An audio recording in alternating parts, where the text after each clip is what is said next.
I think one of the real indication is his faithfulness. And you know, you get to be meeting with people, and it's not long you're having prayer with them. And as Doss Trotman used to say, let me pray with an individual, and I'll tell you about his walk with God. It's a fellowship that you have that's just hard to explain sometimes, but there's a oneness with individuals.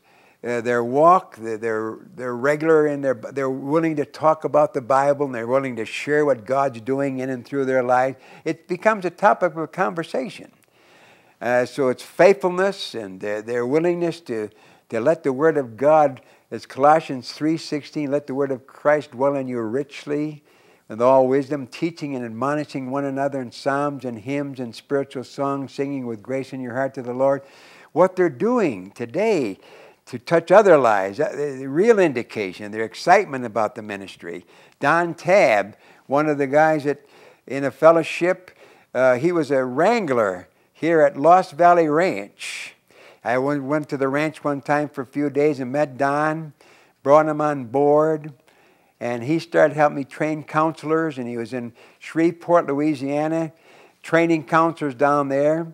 And there was a Bible study with 90 people in it. And Don was asked to start a church. And he has a church today with 1,500 people in it.